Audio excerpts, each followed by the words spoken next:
They were the cities that even the fire of heaven couldn't cleanse from memory, Sodom and Gomorrah, names that still echo with dread, scandal, and divine wrath. But what really happened in these doomed cities? What was life like in the streets of Sodom before the fire rained down? Why would God annihilate an entire civilization? This isn't just a tale of ancient judgment. It's a window into a world so dark, so decadent, and so far gone that even angels turned away in horror. Picture a thriving city. Walls of sun-baked stone, markets teeming with spices, gold, livestock, and luxuries from distant lands. Sodom was rich, powerful, and full of promise. Its people lacked for nothing. It was located near the fertile plains of the Jordan, a land so lush and well-watered that even Lot, the nephew of Abraham, chose to live there when offered a share of the promised land. But beneath the glamour and wealth, beneath the feasts and silks, there was rot, spiritual rot. Moral decay so deep that God himself declared the outcry against the city too great to ignore. Life in Sodom wasn't just sinful. It was built on pride, excess, cruelty, and unrestrained indulgence. Ezekiel 16:49 lays it out plainly. Now this was the sin of your sister Sodom. She and her daughters were arrogant, overfed, and unconcerned. They did not help the poor and needy. But that's only the surface. Sodom was infamous for its perversions. Sexual immorality so extreme that hospitality turned into violence, and guests became prey. It wasn't just what the people did. It was how they celebrated it, institutionalized it, glorified it. They had forgotten God, mocked righteousness, and made depravity their daily ritual. Travelers avoided it. The poor were abused. Justice was a joke. And no one cried out for change, except the victims whose blood reached heaven's throne. That's when God stepped in. He sent angels, yes, literal divine messengers in human form, to investigate and confirm the city's corruption. But it wasn't long before their mission turned into a rescue operation.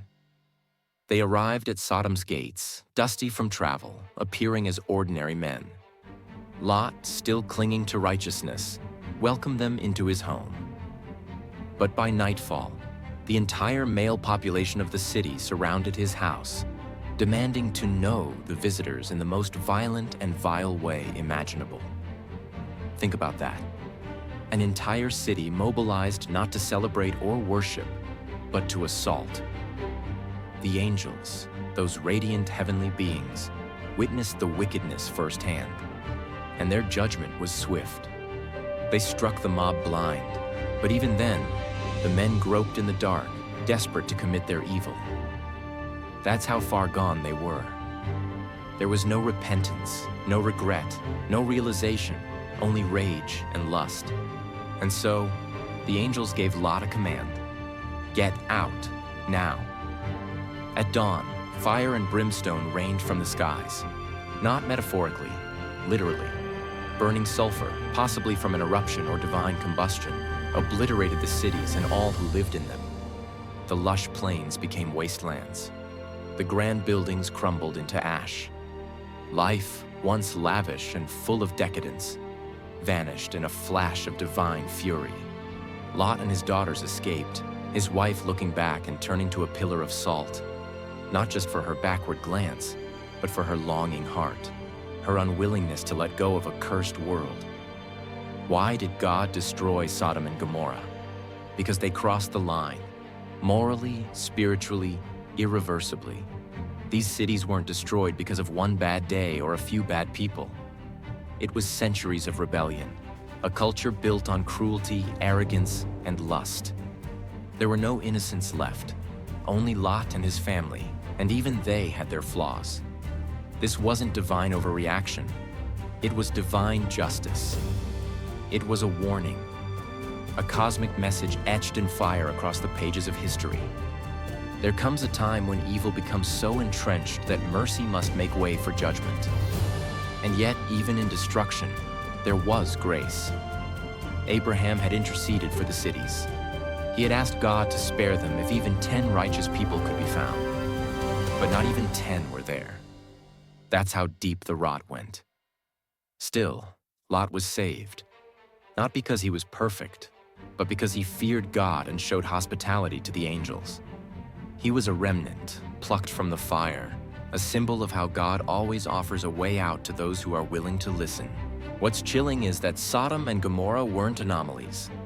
Jesus later warned that the last days would resemble the days of Lot, people eating, drinking, marrying, building, living life as if nothing was wrong, while judgment loomed.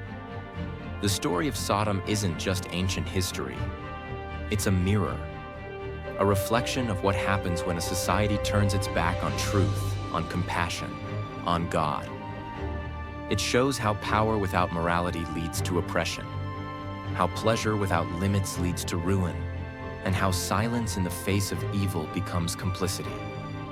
Archaeologists believe the ruins of Sodom may lie near the southern edge of the Dead Sea, where strange sulfur balls and scorched earth still baffle researchers. Some claim to have found ash layers, melted rock, and evidence of sudden fiery destruction. Coincidence or confirmation? Either way, the land remains desolate, a ghost of a civilization that once defied heaven. But let's dig deeper. Sodom's fall wasn't just about sexual immorality, as often portrayed. It was about the total collapse of human decency. The people were not merely indulgent, they were violent. There are ancient writings, including Jewish midrashic texts, that describe how Sodomites would deliberately torment strangers. One tale speaks of how visitors were offered a bed, and if they were too short, they'd be stretched. If too tall, their limbs would be cut. Another account describes how a poor man who dared to ask for bread was smeared with honey and left to die in the sun, swarmed by insects. Whether literal or exaggerated, these stories illustrate a culture where cruelty wasn't the exception. It was the norm. Hospitality, sacred in ancient Middle Eastern culture, was mocked. Kindness was punishable. Justice was twisted into sadism. In such a society, how could the righteous survive? And yet, Lot remained. Some argue he shouldn't have. Others say he stayed in hopes of changing things, or for the sake of his family. But by the end, even he had to flee. And his story doesn't end happily.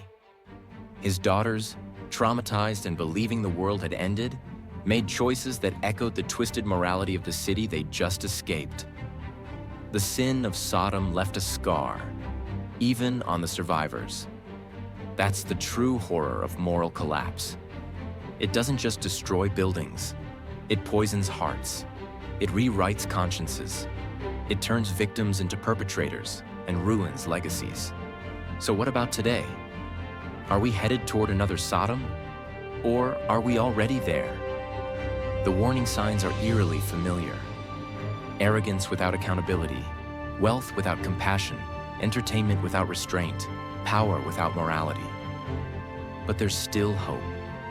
Because unlike Sodom, we still have a chance to listen, to change, to cry out, to turn back. We can choose humility over pride, generosity over greed, truth over comfort. The story of Sodom is not meant to frighten us into silence, but to awaken us, to shake us from apathy, to remind us that justice is real, but so is mercy. That even in the darkest hour, God still sends angels, still offers a way out. The fire that fell on Sodom was final. But the story doesn't have to be. Because if there's one truth that blazes brighter than any divine judgment, it's this. When we choose repentance over rebellion, when we seek light over shadow, destruction can be avoided and redemption becomes possible. The fire that fell on Sodom was final. But the story doesn't have to be. Because if there's one truth that blazes brighter than any divine judgment, it's this. When we choose repentance over rebellion, when we seek light over shadow, destruction can be avoided and redemption becomes possible. But here's where it gets personal. Because the story of Sodom isn't just about them, it's about us. Every culture, every generation faces the same fork in the road. Will we stand for righteousness or slide into corruption? Will we protect the vulnerable or exploit them?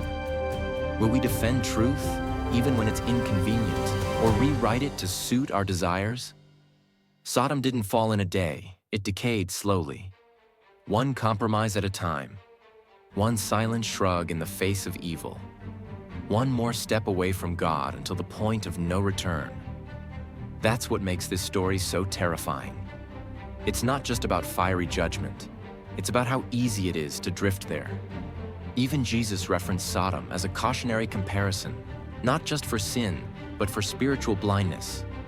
He said that if the miracles done in his time had been done in Sodom, they might have repented. Which means they didn't just lack morality, they lacked humility. And that, perhaps, was the deadliest sin of all. Pride. The belief that they didn't need saving, that nothing was wrong, that no judgment was coming.